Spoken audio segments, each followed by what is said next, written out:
নমস্কার বন্ধুরা, আজকে আমি চলে এসেছি আবার একটা নতুন ভিডিও নিয়ে।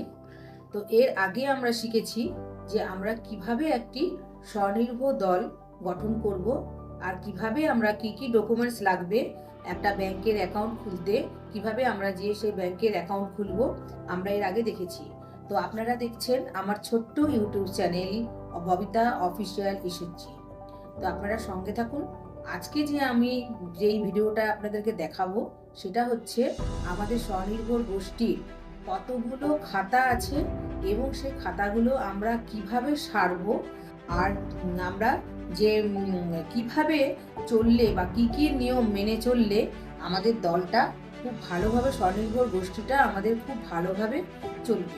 তো চলুন, আজকে প্রথমেই আপনাদেরকে দেখাচ্ছি যে স্বনির্ভর গোষ্ঠী কি কি খাতা বা রেজিস্টার দরকার। প্রথমে আমরা দেখি, এইটা হচ্ছে আমাদের মিটিং খাতা। দেখুন এখানে মিটিং খাতা, এটা আমাদের মিটিং রেজুলেশন। তারপরে যেটা আছে স্বনির্ভর দলের সঞ্চয় খাতা। দেখুন এটা হচ্ছে আমাদের সঞ্চয় খাতা।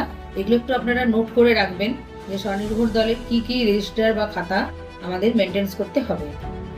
এরপরে আছে দেখুন আমাদের এটা হচ্ছে স্বনির্ভর দলের ঋণ খাতা। দেখুন এটা আমাদের ঋণ খাতা। আর এটা হচ্ছে আমাদের ক্যাশ খাতা। দেখুন স্বনির্ভর দলের এটা হচ্ছে ক্যাশ খাতা। তাহলে আমাদের এই রেজিস্টারগুলো লাগবে: ক্যাশ খাতা, ঋণ খাতা, আর হচ্ছে দলের সঞ্চয় খাতা, মিটিং খাতা। এছাড়াও আমাদের লাগছে সেটা হচ্ছে প্রত্যেক সদস্যর হাত বই বা হাত খাতা। এইটা হচ্ছে আমাদের যে যারা স্বনির্ভর দলের সদস্য হবে, আপনাদেরকে আগেই আমরা বলেছি যে আমাদের একটা স্বনির্ভর দল গঠন করতে গেলে সর্বনিম্ন 10 জন এবং সর্বোচ্চ 20 জন মহিলা থাকতে পারে। তো যতজন সদস্য থাকবে ওই ততজনের কাছে এই একটা করে হাত কাটা থাকবে। এবারে চলুন, আমরা প্রথমেই জানি যে আমাদের স্বনির্ভর দল গঠনের পরে কিছু নিয়ম বা কিছু শৃঙ্খলা, যেটা আমরাকে এক কথায় বাইলো বলি, যে সেইটা আমাদের কিন্তু প্রথমেটা মেনটেন্স করতে হবে। আমাদের দল চালাতে গেলে, স্বনির্ভর গোষ্ঠী চালাতে গেলে প্রথমে যে পঞ্চসূত্র, মানে 5টা জিনিস, সেই পঞ্চসূত্রটা কিন্তু আমাদেরকে লক্ষ্য করে চলতে হবে। যেমন কি কি পঞ্চসূত্র, ওটা একটুখানি আপনারা লিখে নেবেন। যেমন ধরুন, প্রথমেই হচ্ছে 1 নম্বর হচ্ছে সভা। সভা মানে হচ্ছে মিটিং। প্রথমে আমাদেরকে কিন্তু মিটিং করতে হবে। প্রথমে হচ্ছে সভা। দ্বিতীয় হচ্ছে কি না, নিয়মিত সঞ্চয়। নিয়মিত সঞ্চয়টা কিন্তু আমাদেরকে করতে হবে। 3 নম্বর হচ্ছে যে নিয়মিত নিয়ম মেনে ব্যাংকের থেকে ঋণ নেওয়া এবং নিয়মিত সেই ঋণ ঠিক সময় মতন ব্যাংকে হচ্ছে পরিশোধ করা। আর 5 নম্বর যেটা আমরা যাব সেটা হচ্ছে খাতাপত্র হালনাগাদ করা। এবার হালনাগাদ মানে নিশ্চয়ই আপনারা অনেকেই জানেন, অনেকেই জানেন না, তবুও আমি বুঝিয়ে বলছি। খাতাপত্র হালনাগাদ মানে হচ্ছে খাতাপত্র সেরে রাখা।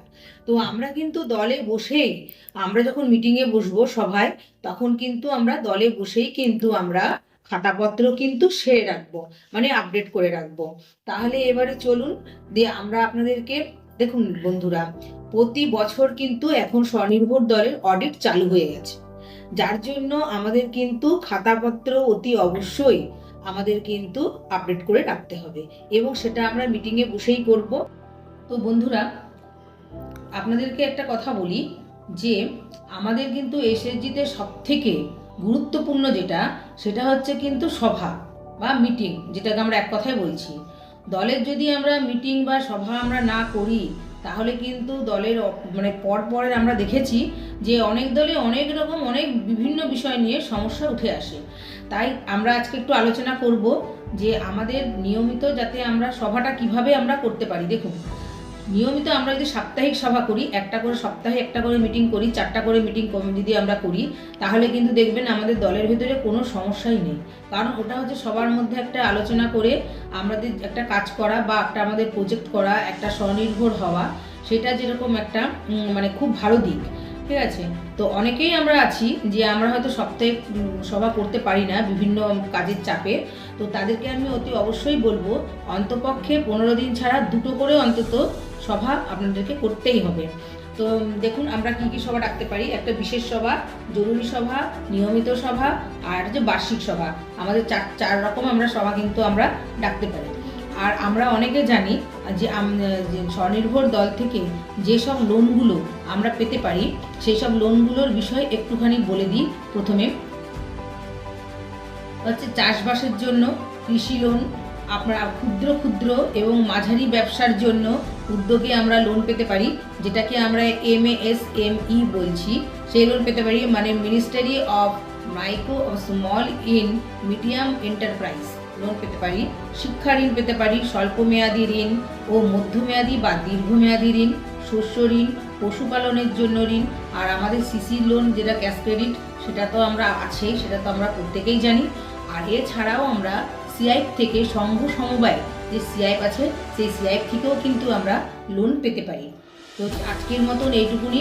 সবাইকে অসংখ্য ধন্যবাদ। সঙ্গে থাকুন, আমার এই চ্যানেলটা সাবস্ক্রাইব করুন, কমেন্ট করুন, শেয়ার করুন।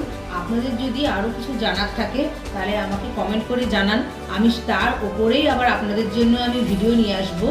আর এর পরের ভিডিওতে আমি আসছি আপনাদের সাথে দলের খাতা আমরা কীভাবে সারতে হয়, আর এবং এই যে লোনগুলো বললাম এই বিভিন্ন ঋণের উপরে কীভাবে নেওয়া যেতে পারে, আমরা কত % ইন্টারেস্টে পাবো বা কত % আমাদের কিছু ছাড় আছে নাকি, এইসব বিভিন্ন বিষয় নিয়ে বিস্তারিতভাবে আমি আলোচনা করব।